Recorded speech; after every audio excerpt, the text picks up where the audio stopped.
उतनी वृद्धि अवश्य होगी। लेकिन सर एक बात जो मैं आपके मार्फत चाहूँगा, क्योंकि दर्शक भी जानना चाह रहे होंगे कि एक तरफ ये बात होती है कि फिटमेंट फैक्टर 2.57 से 2.86 होना चाहिए, और दूसरी तरफ जेसीएम साइड, स्टाफ साइड जो है वो ये भी कह रही है कि आप फिटमेंट फैक्टर 2 से कम नहीं होना चाहिए।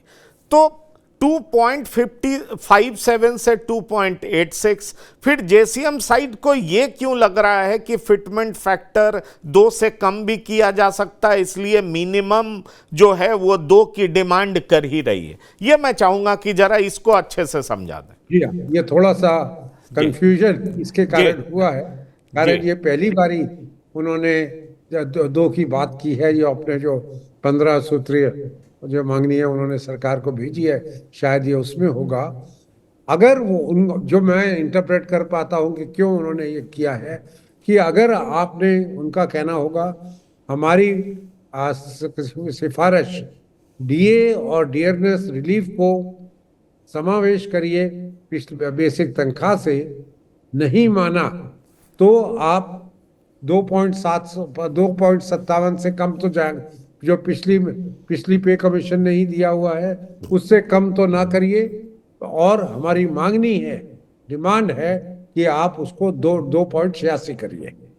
अब वो है कि अगर आपने पुराने की सब परिभाषा जो वेतन की है वही रखी जो पहले थी, और जिसमें डीए और डीआर अलग था, तो आपको 2.86 तक करना चाहिए।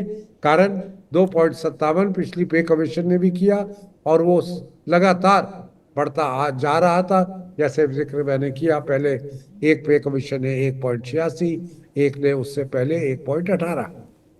पर अगर आप हमारी बात मान जाते हैं कि डीए और इसका रिलीफ, डीआर रिलीफ भी आप बेसिक तनख्वाह में गिनेंगे, मूल वेतन में गिनेंगे, तो हम उसको दुगने से कम ना करिए। हमारी डिमांड है फिटमेंट अलाउंस को आप डबल कर दीजिए।